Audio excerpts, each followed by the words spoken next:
it's an interesting thing that we were kind of forced into that during the COVID quarantine.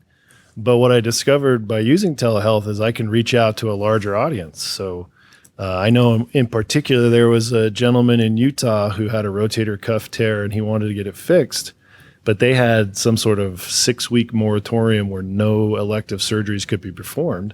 And so he reached out to me because his brother lives in our area. And we did our entire initial visit over telehealth because he was pretty savvy and he knew how to share his screen. And so I could see his MRI and we talked about his symptoms. He went through some of the, exams that we do.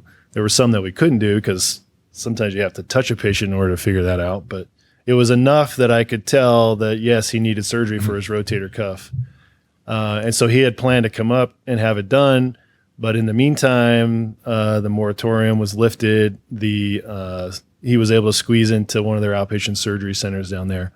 So it was a very interesting tool. And what that has led me to discover is that we can reach out further and further than our own region. So we're actually trying to reach into the Treasure Valley and Magic Valley areas to let people know that we have these new shoulder replacement procedures that certainly you don't have to be in your sling. And if you're waiting 6-12 months for a surgery in those regions, come on over. We can do it same day. You could stay one night either before or after the surgery and go home and be out of your sling. All of the therapy is minimal then because there's not really a heavy risk on rupturing those repairs that we do.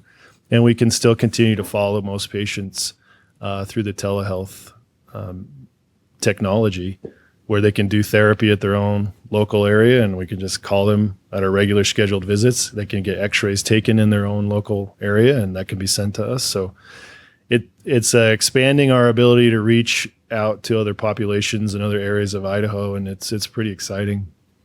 I know just recently we had even a patient out of northern Utah whose friend also had surgery with me, and he came and had a surgery because he felt like there was some confidence there that wasn't in his local area. So we have the ability to do all of that, and it's pretty exciting. Sometimes the innovations that occur out of necessity, and it's pretty cool. I really do like that telehealth option for people.